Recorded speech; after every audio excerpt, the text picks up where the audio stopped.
Hello viewers, আমি jasmine. এই মুহূর্তে আপনারা সবাই কানেক্টেড আছেন জেসমিনস বেবি কেয়ার টক ইউটিউব চ্যানেলটির সাথে। চলুন আজকের মূল ভিডিওটিতে যাওয়া যাক। আপনার বাচ্চা কি জেদি, কথা শুনে না, বারবার চিৎকার করেও কাজ হয় না? তাহলে এই ভিডিও আপনার জন্যই। জাপানের বাচ্চাদের দেখেছেন কি? তারা চিৎকার করে না, লাইনে দাঁড়ায়, বড়দের সম্মান করে আর নিজের কাজ নিজে করে। কিন্তু এখন প্রশ্ন হলো, এই বাচ্চারা কি জন্মগতভাবে এমন? না, তারা বড় হয় 8টি আলাদা প্যারেন্টিং রুলে। আজকের এই ভিডিওটিতে আমি আপনাদেরকে সেই 8টি জাপানিজ প্যারেন্টিং রুলস জানাবো। সেই 8টি জাপানিজ প্যারেন্টিং রুলস সম্পর্কে অনেক ইনফরমেশন দিব, যেগুলো মানলে সন্তান হবে শান্ত, ভদ্র এবং অবিডিয়েন্ট।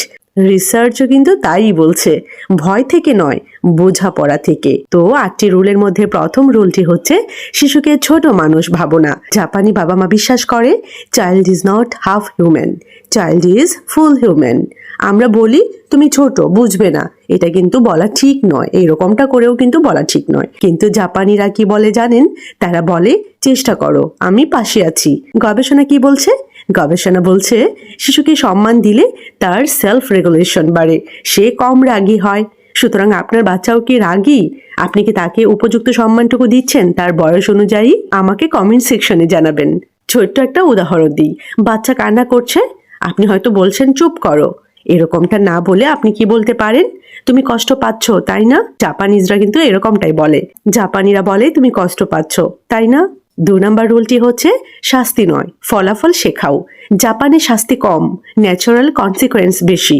মারবো এখনই ধরে মারবো, এগুলো কিন্তু বলা ঠিক নয়। যেটা আমাদের দেশে কিন্তু অনেকেই এরকমটা বলে থাকে, কিন্তু জাপানিজরা কিরকম বলে থাকে? ওনারা বলে এটা করলে কি হয়।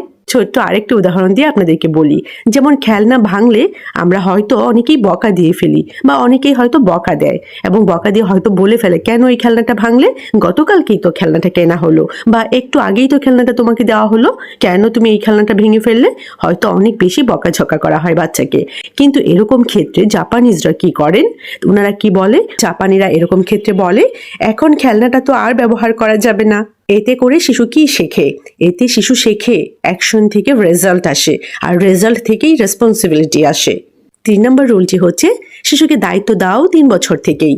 জাপানে 3 বছরের বাচ্চাও কিন্তু ব্যাগ নিজে বহন করে, প্লেট ধুয়ে দেয়, জুতা নিজে রাখে। গবেষণা কি বলছে? গবেষণা বলছে আর্লি রেসপন্সিবিলিটি থেকেই কিন্তু ডিসিপ্লিন আসে, কাম বিহেভিয়ার তৈরি হয়। একটা ছোট্ট কথা আমি আপনাদের সাথে শেয়ার করি, যেমন আমি পারি, এই বিশ্বাসটাই শিশুকে অবিডিয়েন্ট করে। যে বিশ্বাসটা একদম ছোটবেলা থেকেই কিন্তু জাপানি বাচ্চারা করে থাকে। 4 নম্বর রুলটি হচ্ছে, চিৎকারকে দুর্বলতা ধরা হয়। জাপানি কালচারে চিৎকার মানে প্যারেন্ট লস্ট কন্ট্রোল, এবং চিৎকার থেকেই কিন্তু ভয় তৈরি হয়, আর ভয় থেকেই সাময়িক অবিডিয়েন্স তৈরি হয়। এটা কিন্তু পার্মানেন্ট না। জাপানিজরা কি করেন? শান্ত কণ্ঠ ব্যবহার করেন, এবং যার কারণেই কিন্তু রেসপেক্ট তৈরি হয় বাচ্চার মধ্যে। তারা কিন্তু রেসপেক্ট করে বড়দেরকে, আর সেই রেসপেক্ট থেকেই কিন্তু স্থায়ী আচরণ বাচ্চাদের মধ্যে তৈরি হয়। বাস্তবতা কি জানেন? আপনি যত শান্ত, বাচ্চা তত শান্ত।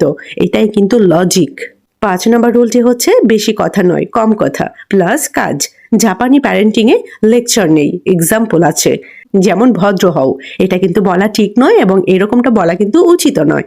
এটা না করে আপনি নিজে ভদ্র হন, এটাই কিন্তু জাপানিজরা বিশ্বাস করেন। মানে তাদের নিজেদেরকে দিয়েই কিন্তু ছোট বাচ্চাদেরকে শেখাতে হয়, এইটাই জাপানি প্যারেন্টসরা বিশ্বাস করেন। জাপানিজরা মনে করে শিশু শেখে শুনে না, দেখে, এবং রিসার্চও কিন্তু তাই বলছে। এই যে শিশু শেখে শুনে না, দেখে দেখে, মানে ইমিটেট করে বড়দেরকে, এটাকে বলে মডেলিং বিহেভিয়ার। 6 নম্বর রুলটি হচ্ছে, সবসময় না বলা হয় না। জাপানি বাবা মা জানে বেশি না এই শব্দটা বললে বেশি বিদ্রোহ তৈরি হয়। না না না না, একদম না, এই কথাগুলো বলাটা উচিত নয়। এইগুলো না বলে, এইভাবে না বলে বলা যেতে পারে এখন না, পরে। জাপানি প্যারেন্টসরা কিন্তু এই টেকনিকটা ফলো করেন। এতে শিশুর মনে কন্ট্রোল আসে এবং অ্যাঙ্গার কমে। 7 নম্বর রুলটি হচ্ছে, শিশুর আবেগকে ছোট করা হয় না। এত কান্নার কি আছে? এইভাবে বলে বাচ্চাকে কষ্ট দেওয়া হয় না। বাচ্চার ইমোশন, বাচ্চার আবেগকে কষ্ট দেওয়া হয় না, ছোট করা হয় না। বরং জাপানি প্যারেন্টসরা কিন্তু এইভাবে বলে থাকেন, আমি বুঝতে পারছি তুমি কষ্ট পাচ্ছ। গবেষণা কি বলছে? ইমোশনাল ভ্যালিডেশন, কম ট্যান্ট্রাম করে, এতে করে বাচ্চা বেশি অবিডিয়েন্স হয়। মেইন থিমটা হচ্ছে, বোঝা গেলে বাচ্চা শোনে। লাস্ট বাট নট লিস্ট 8 নম্বর রুলটি হচ্ছে পরিপূর্ণতা নয়, প্রক্রিয়াকে প্রশংসা। জাপানে বলা হয় try is more important than win. ভালো করেননি, কেন ভালো করনি, এটা ভালো হয়নি, এইভাবে বলাটা একদমই উচিত নয়। এইভাবে না বলে জাপানি প্যারেন্টসরা কিভাবে বলেন, চেষ্টা করেছো এটাই বড়। রিসার্চও কিন্তু তাই বলে। এইভাবে বললে বাচ্চা কিন্তু অনেক বেশি উৎসাহ পায় এবং বাচ্চা কিন্তু প্রশংসিত হয় আপনাদের কাছ থেকে, মানে গার্ডিয়ানদের কাছ থেকে। এতে শিশুর মধ্যে কি হয়, ফিয়ার কমে, কাম কনফিডেন্স বাড়ে। ফাইনালি আমি আপনাদেরকে বলতে চাই, ওবিডিয়েন্ট চাইল্ড মানে ভয়ে চুপ থাকা বাচ্চা নয়।